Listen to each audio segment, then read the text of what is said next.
I'm Adam Abate. I'm an assistant professor at UCSF. And my work has actually been funded by the Living Foundries program. The work that we do is to employ new microfluidic technologies for doing very high throughput biology. And the motivation for this work is that we have, by and large, good technologies for doing very high throughput readouts like next-gen sequencing and mass spec to a degree. And where there's really a gap is in how do you actually do a sufficient number of reactions or a sufficient number of assays to leverage the incredible throughput of something like next-gen sequencing in a useful way. Up until now, really, the only way to do biology has been the principal way that people do biology is with a pipetter and a tube. If you want to scale that up, you use a robot. But you can only scale that so far because ultimately the cost of a process is going to be, how many reactions do you want to perform and what's the volume of each of those reactions. So if you want to do a lot of reactions, the only thing you can really do is drive down the volume of your reactors. And this is the natural area for microfluidics. Microfluidics is nothing more than how do we do reactions in very small volumes. So there are the sort of first generation microfluidic device looked sort of like this. It was basically a chip where you could have wells and sometimes valves and things, and you can compartmentalize lots of very small reactions. And this is a big increase in scale compared to robots and pipetting, but you can't do, it's still relatively large in terms of the volumes used, and it's not that high throughput in that you can't get more than a few thousand reactions crammed onto one of these chips.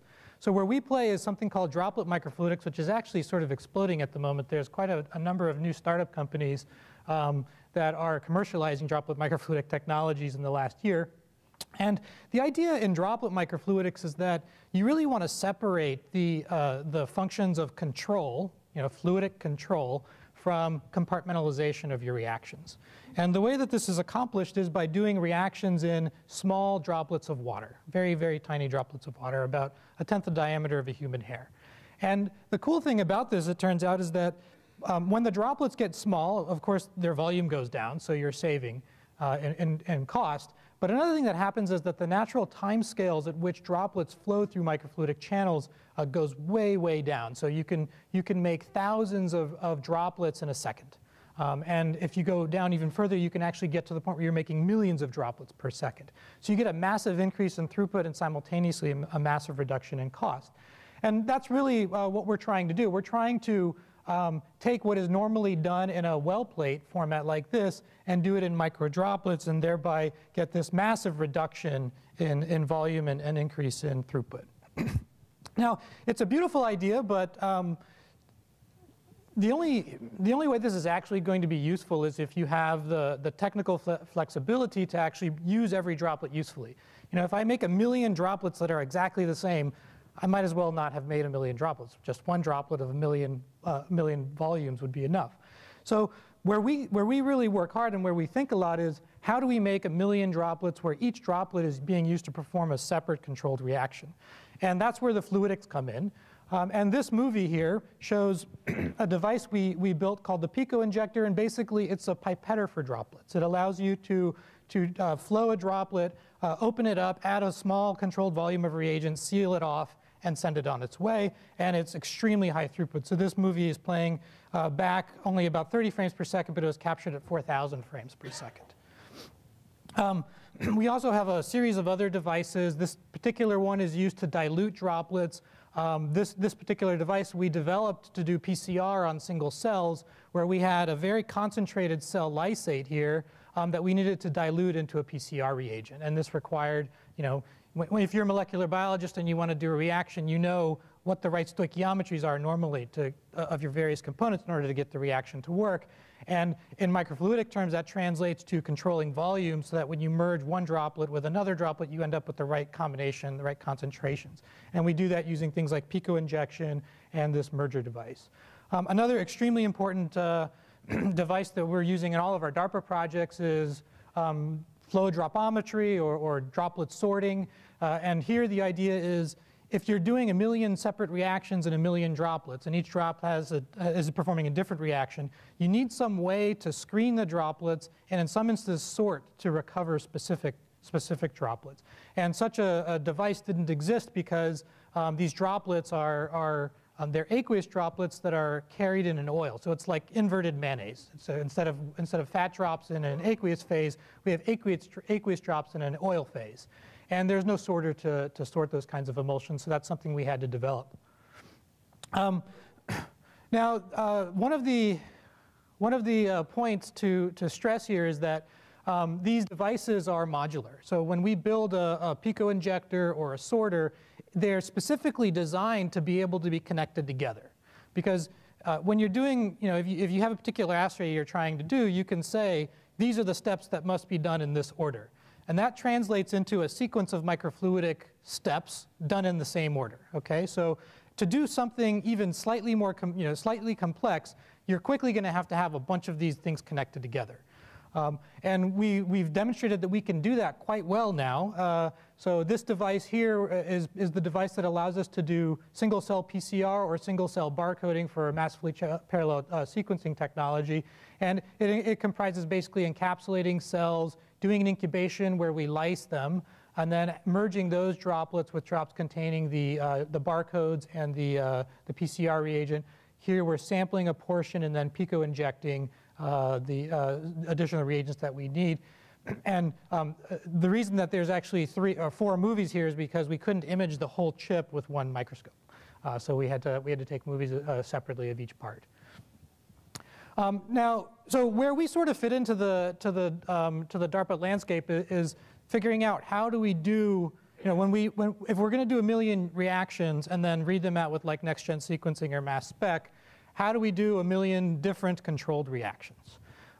So where Living Foundries has invested in us here is sort of first venture into this. In this particular device, the idea here was to be able to do screening of very large concentration spaces. So this is a specific example of a broad class of problems where you have a particular goal, a particular reaction you want to make work, and there's maybe 5 or 6 or many more different reagents that you need to mix together.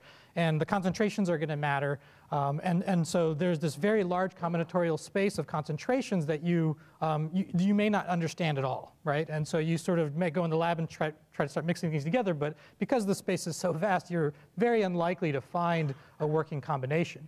And so what this device allows us to do is to screen very large concentration spaces in just a matter of a few minutes.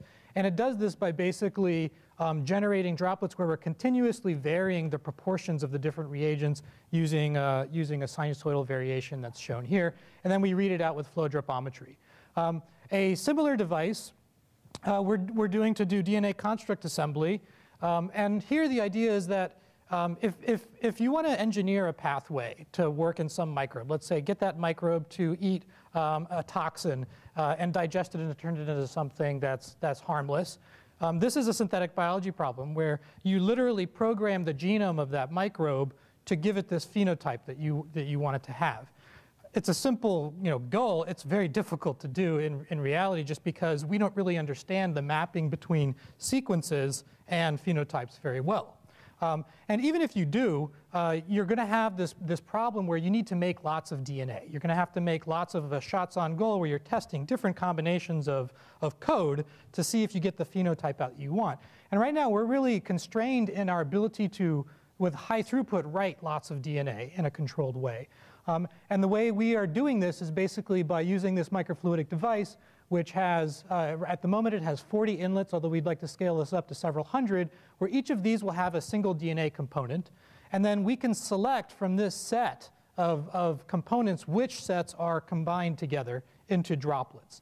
And so you can take hundreds of parts and combine them into millions or billions of defined combinations.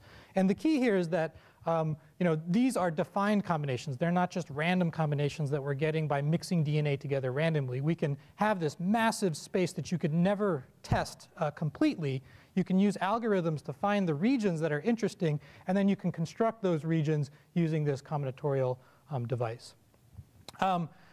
Another area that we're working on that's funded through Living Foundries is a device that does continuous evolution. This is getting more towards the testing. And here the idea is to combine robotics with microfluidics to do very high throughput continuous evolution, where we're not depending on survival of a microbe, but instead we're literally sorting microbes based on phenotype, but doing it in an iterative continuous fashion. So those are, unfortunately, we have a lot of stuff, and I can't get to that. But I'd like to have you see it like some tangible results of what you can do with this kind of technology. So here the idea was to combine a directed evolution-like process or a screening process with next-gen sequencing to evolve a better enzyme. And the idea is relatively simple. I'm a protein engineer, let's say, and I want to make an enzyme that will be able to perform a particular reaction that it doesn't do naturally. How do I modify the genetic sequence of that enzyme in order to give it this trait that I want it to have? That itself is a very challenging problem. Our idea to get at this is to do something we call sequence function mapping or deep mutational scanning of enzymes. In this particular case, we use beta-glucosidase. And the idea is somewhat straightforward. What you do is you take your parent enzyme and you basically carpet bomb it with mutations. So you just change randomly the sequence and you make hundreds of millions of variants. So they're all just progeny of this one parent enzyme, but they're all a little bit different from the parent. So you're going to end up with sort of a randomized library that's very large.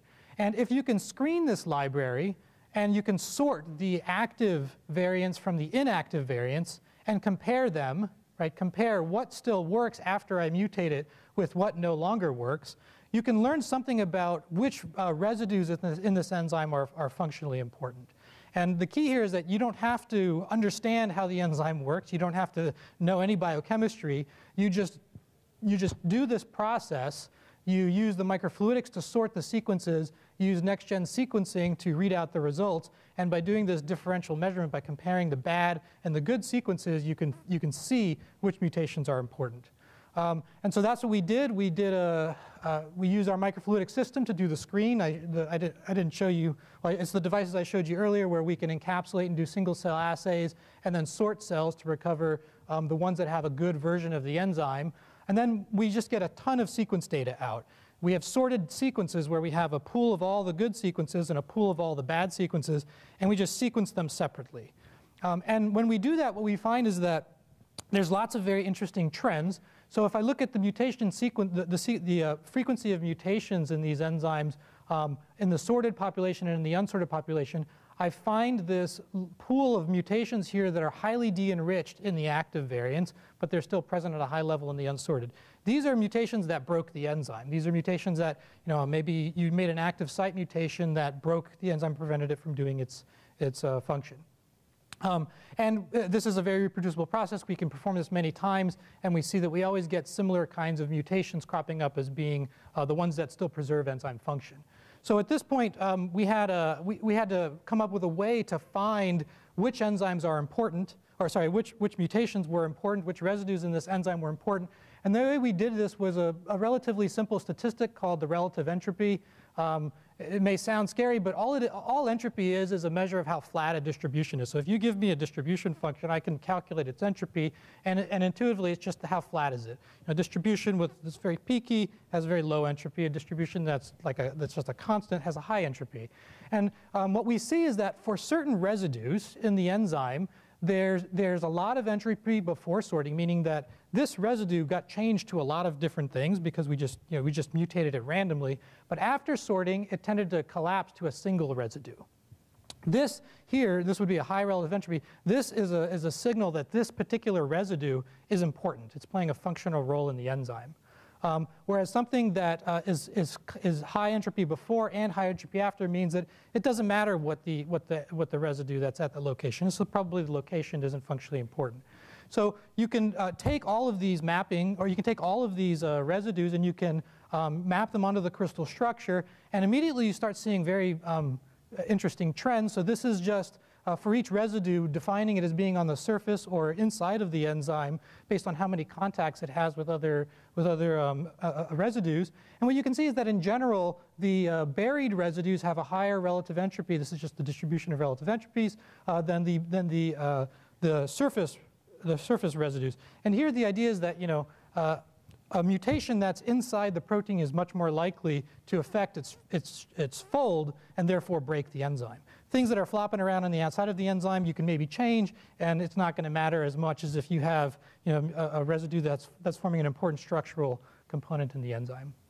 And you can map these onto the structure and see, this is colored according to relative entropy, that there are hotspot regions. This is the active site right here. And it's pointing out all these interesting residues that you wouldn't expect because they're sort of outside to be important, but they are, and we test them when we find that they're important. And so we immediately found this residue here is really important. This is known in this enzyme to be part of the active site. This one was not found when we compared the literature for this enzyme, and we looked at it and we found it's actually forming salt bridges and probably important structurally. This particular one is really interesting. It's not seen anywhere in the literature. It's absolutely important to the function of this enzyme, and we think it actually might be a site of allosteric inhibition that has evolved in this particular family of beta-glucosidases. So that's really the kind of work that we do in my lab and that DARPA is investing in, is how do we build technologies that allow us to organize the experiments that feed into something like next-gen sequencing or mass spec so that we can get maximal amounts of information out of it. And so I'd just like to thank all my collaborators in my lab who does all of the work, and of course Living Foundries who supported me until now. Much of this, I'm a physicist, and trying to get this kind of work funded by the NIH is really, really tough. But as everyone has said today, DARPA invests in vision and in big impact kinds of projects, and that's exactly the kind of project we do in my lab. So thank you.